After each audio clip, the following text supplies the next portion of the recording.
여섯 번째 거꾸로 수업 학습 목표는 중화 반응에서의 양적 관계를 이해하고 이온 모형으로 나타낼 수 있다입니다. 자, 오늘 이 시간에는 크게 두 가지 유형의 중화 반응 양적 관계 문제를 다뤄보도록 할게요. 자, 첫 번째 유형은 이렇게 하나의 산 또는 염기가 있고 여기에다가 다른 액성의 물질을 조금씩 가해주면서 이온수가 어떻게 변화되는지를 살펴보는 문제예요.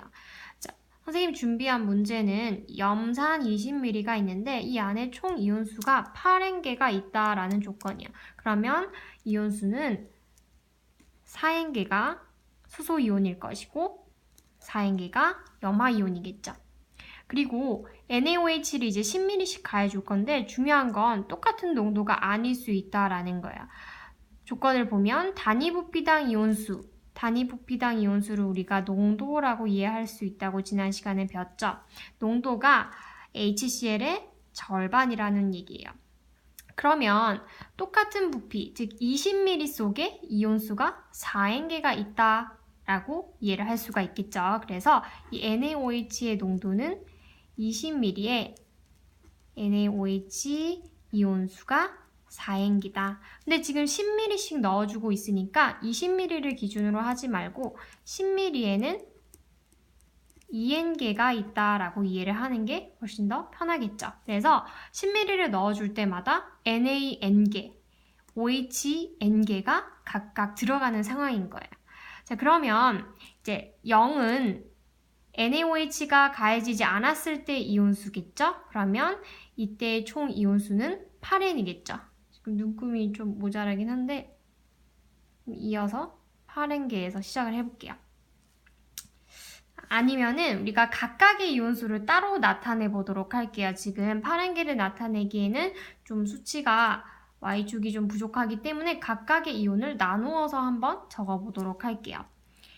첫 번째, 얘를 10ml를 넣어준 상황을 한번 생각을 해볼게요. 자, 처음에는 NaOH는 없었고요. HCl은 4N개씩이 있었어. 자, 여기에 10ml를 추가해서 총 30ml가 되었을 때 HCl은 일단 처음에 있었던 양과 넣어준 양이 N개씩이니까 이렇게 이온수가 되는데 중화 반응을 하겠죠. OH랑 H가 만나서 중화 반응을 하고 H가 3N개밖에 남지 않게 되겠죠. 이런 식으로 쭉 한번 생각을 해보면 그 다음 10ml를 넣어줬을 때는 4N개가 있었던 상황에서 2N개를 넣어준 것과 같은 상황이 되겠죠. 그러면 이때에는 중화 반응을 2N개만큼씩 하고 2N개의 수소가 남게 되겠죠. 이런 식으로 두 칸만 더 해볼게요. 자, 4N개씩이 있었던 상황에서 지금 3N개를 넣어준 지점이죠. 그러면 남게 되는 이온은 역시나 수소이온이겠죠. 마지막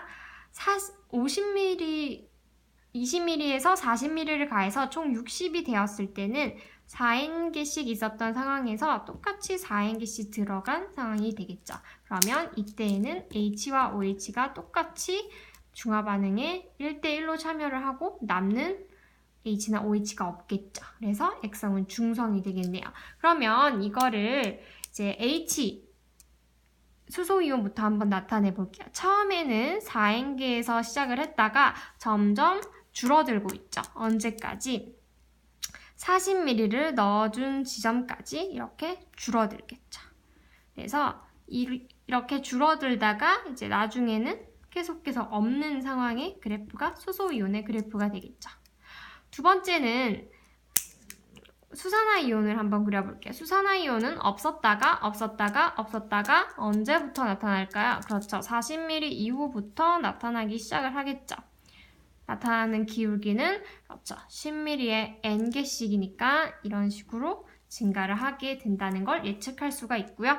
그리고 나머지 구경꾼 이온 두 가지를 한번 같이 나타내 볼게요. 염화이온부터 보면 염화이온은 4N개를 쭉 유지하고 있죠. 그래서 염화이온은 이렇게 변화가 없다.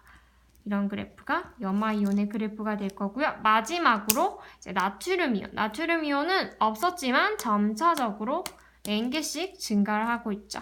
그래서 나트륨 이온은 이렇게 n개씩 증가를 하는 그래프를 그려주면 되겠죠.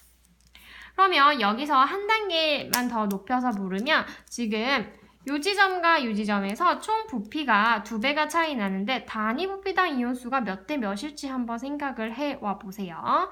30ml, 총 용액이 30ml일 때와 60ml일 때 단위 부피당 이온수는 몇 대 몇일까? 혹은 뭐 그림으로 나타낸다면 어떻게 나타낼 수 있을지 한번 생각해 와 보시고, 두 번째 유형은 이게 좀 복잡해 보이는데 전혀 복잡하지는 않고, 중화 반응의 중요한 특징 중에 하나는 중화 반응은 발열 반응이에요. 발열이라는 건 열을 발생시킨다라는 뜻이죠. 그래서 온도가 상승해요. 그래서 이렇게 그래프를 보면 이 그래프는 총 5개의 실험을 따로따로 한 거거든요. 그래서 총 부피가 20이 되는 건 똑같아요. 산과 염기를 똑같이 20씩 섞었는데 산을 점점 늘려가면서 염기를 점점 줄여가면서 실험을 한 것이고, 온도가 상승하는 게 가장 높은 지점이 있죠. 이 지점이 중화가 가장 많이 일어났다 혹은 중화가 모두 일어났다라고 해석을 할 수 있는 지점이에요. 그래서 이 그래프 같은 경우에는 산과 염기의 농도를 알아내는 게 가장 중요한 포인트예요. 그래서 10ml와 10ml를 똑같이 넣었을 때 온도가 가장 높았다는 것은 산과 염기의 농도, 즉 단위 부피당 이온수가 동일했다라는 거를 찾아낼 수가 있겠죠. 혹은 1대1이었다 라고 얘기를 할 수도 있겠죠. 만약에 농도가 달랐다면 다른 지점에서 가장 높은 온도의 상승이 있었겠죠. 그리고 여기서 색상은 액성을 한번 표현을 해본 거예요. 노란색은 산성, 그리고 파란색은 염기성, 초록색은 중성을 나타냈어요. 그래서 이것도 한번 살펴보고 오면 이제 문제에서 어떻게 나타내는지 한번 같이 풀어보도록 할게요.